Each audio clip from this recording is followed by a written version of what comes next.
చూస్ country delight, live better. ఇప్పుడే country delight app ని download చేసుకోండి. నమస్తే, వెల్కమ్ టు సుమన్ టీవీ. నేను పద్మిని. ప్రస్తుతంతో పాటు ప్రముఖ ఆధ్యాత్మికవేత్త, ఆస్ట్రోన్యూమరాలజిస్ట్, ఎనర్జీ వాస్తు స్పెషలిస్ట్, శ్రీవిద్య ఉపాసకురాలు శ్రీమతి జయప్రద గారు మనతో పాటు ఉన్నారు. మాట్లాడదాం. జయప్రద గారు నమస్తే అండి. నమస్తే అమ్మా, శ్రీమాత్రే నమః. Welcome to Suman TV. మీరు నాకు చెప్తారా, నేను మీకు చెప్పనా? మీరే నాకు చెప్పాలి. Welcome to Suman TV. Thank you, thanks for your time.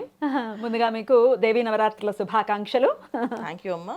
మీకు ప్రేక్షకులందరికీ చూస్తున్న అందరికీ విజయదశమి శుభాకాంక్షలు.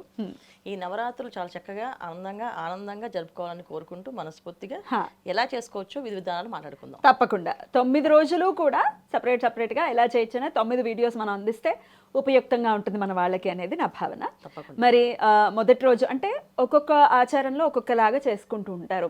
శ్రీశైలం వాస్తవ్యులైతే ఒకలాగా ఓ అమ్మవారిని, లేకపోతే విజయవాడ వాళ్ళైతే ఇంకొకలాగా, ఇట్లా రకరకాలు అయినప్పటికీ అమ్మని ఏ పేరుతో పిలిచినా ఆవిడ పలికేటటువంటి పరిస్థితి ఖచ్చితంగా ఉంటుంది. కాబట్టి మనం ఎలా మొదటి రోజున ఏ అమ్మవారిని పూజించాలి, ఎలా పూజించాలి, నవరాత్రుల్లో కూడా చేయవలసిన ఖచ్చితమైనటువంటి పనులు ఏమిటి, చేయకూడని పనులు ఏమిటి, ఎందుకంటే మనం నెగిటివ్ కూడా చేయకుండా ఉండాలి, పాజిటివ్ రిజల్ట్స్ కావాలి కదా. సో చేయాల్సిన పనులు, చేయకూడని పనులు, ఇవి కూడా మనం అన్ని వివరంగా మాట్లాడుకుందాం. మరి మొదటి రోజు ఏ అమ్మవారిని కొలుచుకోవాలండి? తప్పకుండా నాన్న. అయితే ఏంటంటే చేయకూడని పనులు ఫస్ట్ మనం మాట్లాడుకోవాలి. ఎందుకంటే అమ్మవారిని మనం పూజించడం అంటే ఏంటంటే సర్వచైతన్య రూపిణి. ఆవిడని మనం పూజించడం అంటే ఒక రకమైన భాగ్యం. అంటే అంత భాగ్యం, అంత అదృష్టం మనకు ఆవిడ ఇస్తుంది అనే అదృష్టాన్ని మనం భావించి చేయాలి అంటే ముందు కొన్ని నియమాలు ఉన్నాయి. ఏ నియమాలు అంటే, ఇంట్లో ఎవరైతే చిన్నపిల్లలు, పెద్దవాళ్ళు, ఒక కంబైన్ ఫ్యామిలీలో ఉన్నా, లేదా భార్యాభర్తల మధ్యలో ఎటువంటి ఇబ్బందులు ఉన్నా, అంటే ఏదో ఒక మాట పట్టింపు రావడమో, ఏదో కోప్పడమో చేస్తే ఇలాంటివి ఏవి కొన్ని 10 రోజులు చేయకూడదని ఫస్ట్ నియమం పెట్టుకోవాలి వీళ్ళు. నో కోపాలు, నో అరుపులు కేకలు అసలు ఏమీ ఉండకూడదు. ఎందుకంటే ఈ నవరాత్రులు స్పెషల్ డే అనేది ఏంటి అంటే, మనకి నవదుర్గలు కూడా చాలా ఉగ్ర రూపాల్లో ఉంటారు. అందుకే ఆ తల్లిని, అమ్మ నువ్వు అంత ఉగ్ర రూపం కాదు, మేము కూడా ఉన్నాం, మమ్మల్ని కూడా చూడు కాస్త తల్లి అని చెప్పేసి. ఎందుకంటే ఈ నవరాత్రులు స్పెషల్ మనకి ఏంటి విషయము, నవదుర్గలు ఒక రాక్షసుని వధించడానికి నవదుర్గలు ఒకటిగా అయి మహిషాసుమర్దిని రూపంలో ఆవిడ చేస్తున్నారు. అంటే ఇక్కడ సంహారం కోసమే ఉద్భవించిన రోజులే కదా. అయినప్పటికీ కూడా మనం ఎందుకు ఆవిడని పూజించుకోవడం అంటే, ఎంతటి కఠోరమైన మనిషి అయినా బిడ్డలకి తల్లి ఖచ్చితంగా. సో ఆ రూపాన్ని ఎంత ఉగ్ర రూపంలో ఉన్నా మన శాంత రూపంలో ఆవిడ పూజిస్తుండాలి. అప్పుడు మనలో ఉన్న దుర్గుణాలు బయటకు వెళ్ళిపోయి సద్గుణాలు వస్తాయి. దీనికోసం మనం ప్రయాణంలో మానసిక ప్రశాంతత కోసం రకరకాల రూపాలు మనం వేసుకొని పూజ చేస్తాం అమ్మవారికి. అలంకరణలకి ఇబ్బంది లేదు. కాకపోతే ఏంటంటే మానసిక ప్రశాంతత చాలా చాలా ముఖ్యం.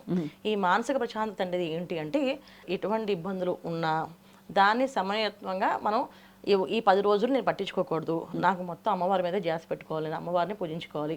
ఒకవేళ ఎవరైనా అడ్డుపడి చెయ్యొద్దు అన్నా సరే చెయ్యను అని చెప్పి మనసులో స్మరించుకోవచ్చు. అంత స్థిర చిత్తం రావాలి అని అంటే అదేం ఆషామాషి విషయం కాదండి.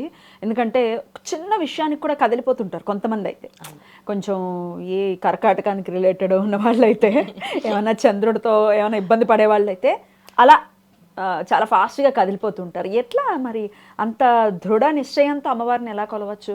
తప్పకుండా నాన్న, అదేం లేదు. మన మనసే ఏంటి, ఏదైనా ఒక విషయాన్ని మనసుకి తర్వాత మన బుద్ధికి రెండిటికి చిన్న డిస్కషన్ లాగా అనుకోండి వేసినప్పుడు, మనసు స్ట్రాంగ్గా నిర్ణయం తీసుకోవాలి. లేదు, నేను నిన్ను డిస్టర్బ్ చేయను, నీ మాట నేను విన్ను, నేను నా ప్రకారం వెళ్తాను, అట్లీస్ట్ 9 రోజులు గట్టిగా ఇలా చేయాలి అని చెప్పేసి. అందుకే మనకి పూర్వం ఏంటంటే, మీరు నవరాత్రులు నియమం అని చెప్పి మనకి ఇప్పుడు ఇవాళ ఎన్ని రోజులు చేద్దాం అనుకుంటున్నారో అన్ని రోజులు అనుకోండి, అన్ని రోజులు అలా ఉండండి, అన్ని రోజులు కట్టుబడండి అలాగా అని చెప్తూ ఉంటారు పెద్దవాళ్ళు. మనకి పెద్దవాళ్ళు చెప్పేది ఏంటి, మీరు 5 రోజులు చేస్తే 5 రోజులు, 3 రోజులు అయితే 3 రోజులు, ఈ విధానం 9 రోజులు చేయొచ్చమ్మా. ఇప్పుడు లాస్ట్ 3 days దుర్గాష్టమి, నవమి, దశమి చేసుకోవచ్చు, శుభ్రంగా చేసుకోవచ్చు. అంటే ఎలా చేసిన వ్రతాలు ఇవి, నవరాత్రి వ్రతం అనేది మనకి వదిలేస్తారు పెద్దవాళ్ళు, మీరు ఎలా అయితే అలా. కాకపోతే ఏంటంటే ఇక్కడ ఏంటి కండిషను, ప్రశాంతంగా చేసుకోవాలి. మానసిక ప్రశాంతత చాలా చాలా ముఖ్యము. అమ్మ దగ్గర మీ మనసుని లగ్నం చేయగలిగితే ఆవిడ మీ కోరిక అంటే ఇచ్చ అనేది అంటే కోరిక కొంగు బంగారం చేస్తుంది 100%. మరి 3వ రోజు ఏ అమ్మవారిని మనం కొలవాల్సి ఉంటుంది, ఎటువంటి నామంతో కొలుచుకోవచ్చు, ఈ అమ్మవారిని కొలిస్తే మనకి వచ్చేటటువంటి ఫలితం ఏమిటి, ఇత్యాది విషయాలు మీ ద్వారా. తప్పకుండా నాన్న.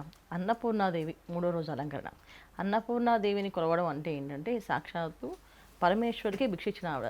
ఆవిడని మనం కొలవడం అంటే ఏంటంటే మన ఇంటికి ఏ రోజుకి అన్నపానాలకి లోటు లేదు అని అర్థం.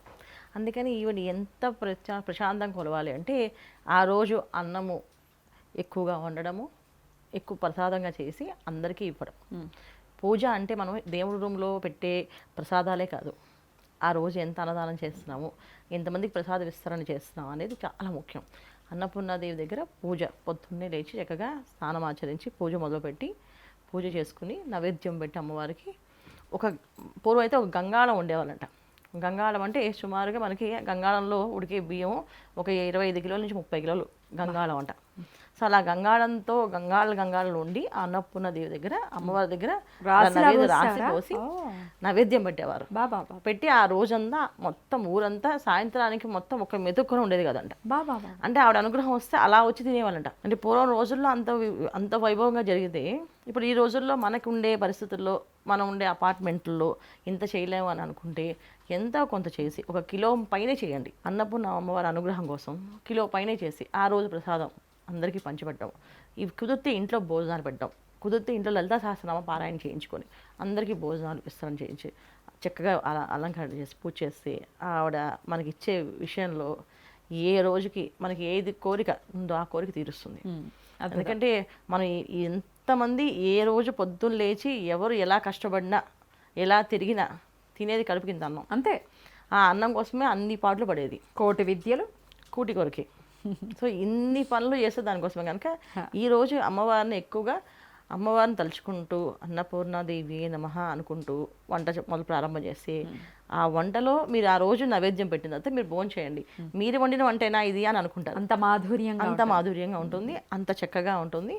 ఇది మనం నిజంగా భక్తితో పూజ చేస్తే మనం చేసే ప్రసాదం ఒక్క మెతుక్కున మిగలదంట. అంత పవర్ఫుల్ అమ్మవారు అక్కడ మనకి. అందుకని చక్కగా అన్నపూర్ణాదేవిని అనుగ్రహం కావాలి అనుకున్న వాళ్ళందరూ చక్కగా ఈ విధంగా పూజ చేసుకోండి. పళ్ళు పువ్వులు నైవేద్యము అమ్మవారికి అభిషేకము ఇవన్నీ కూడా మన ఇంట్లో అందరి ఇళ్లలో అన్నపూర్ణాదేవి విగ్రహాలు చిన్న చిన్న ఉంటాయి పెట్టి తెచ్చుకున్నది. అవును.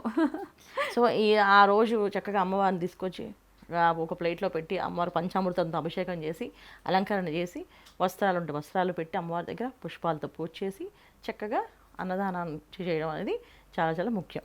ఏ నామంతో అమ్మవారిని కొలుచుకోవచ్చు?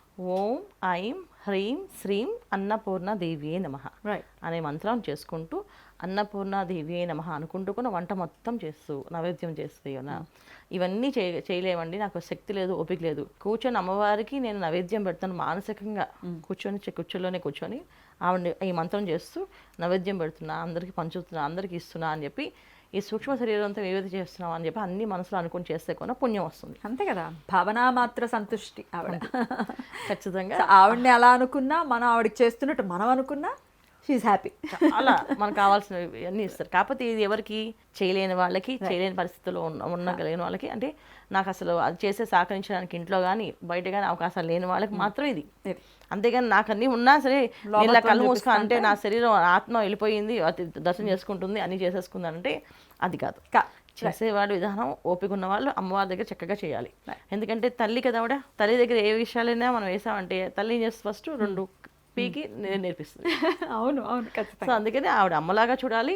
ఆవిడ దగ్గర మనం ఏ విషయాల్లో కూడా దాపరికాలు లేకుండా చేయాలి పూజ విధానం. ఇక ఏ రాశి వాళ్ళు ఖచ్చితంగా అన్నపూర్ణాదేవిని కొలవాల్సి ఉంటుంది? చేసుకోవాలంటే మిథున రాశి వాళ్ళు అన్న. మిథున రాశి వాళ్ళు. సో మిథున రాశి వాళ్ళకి అన్నపూర్ణాదేవి అలంకరణ పూజా విధానం చాలా చాలా విశేష ఫలితాన్ని అందరూ చెయ్యాలి. మిథున రాశి వారు ఇంకా ఎక్కువగా చేయాలి. వీళ్ళు చక్కగా ఆ రోజు అన్నదానం ఖచ్చితంగా చేయాలి. ఎంత అన్నదానం చేస్తే అంత మంచిది వీళ్ళకి.